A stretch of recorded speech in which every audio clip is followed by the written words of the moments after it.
Hey there! My name is Stan Prokopenko. I'm going to be doing a series of video tutorials on drawing the head from various angles.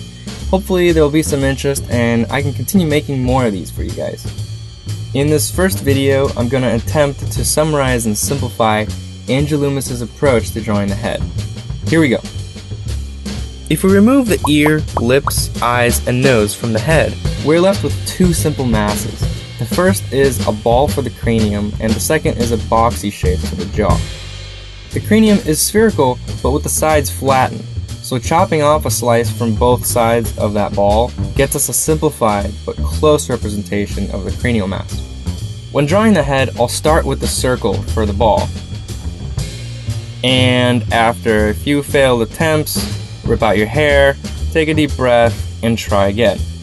But seriously, make sure that it looks like a circle and at least the height and width are the same. The oval is a bit more tricky. The height will always be the same no matter what angle you're drawing the head from. It's 2/3 the height of the circle. So I'll usually look at the area from the center of the circle to the top and divide that into thirds. And the top third will be where the oval begins. And the same for the bottom. The width of the oval depends on the direction the person is looking. Compare the width of the front plane to the width of the side plane. The top portion of the oval falls on the corner of the forehead. This is where the front plane meets the side plane. This area is usually rounded, so it's open to the artist's interpretation, but I've found that it usually lies near the end of the eyebrow. So as I just showed, we indicate the left and right turn of the head by the width of the oval. Now we need to find the up and down tilt.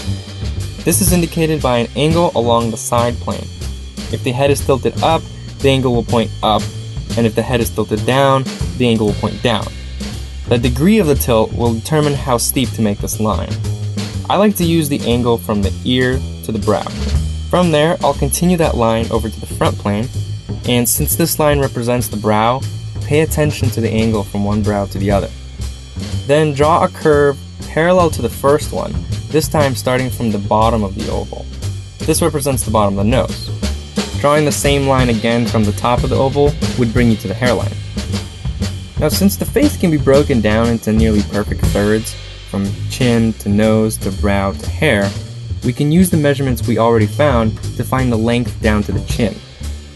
Observe the general shape of the jaw and draw on the major angles, starting from the brow, coming down to the chin, and going around to the side plane of the head.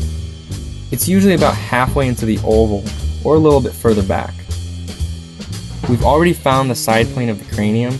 Now we need to do the same thing with the cheek and jaw area. There's a rhythm that starts at the top of the ear and curves down to the outside of the chin. Then find the center line of the face. Remember, this is the center of the front plane, not the center of the whole head width. And finish with the neck. Now that we have the foundation of the head established, we can finish it by putting in all the features: eyes, nose, lips, ear, hair, jaw, cheeks, chin.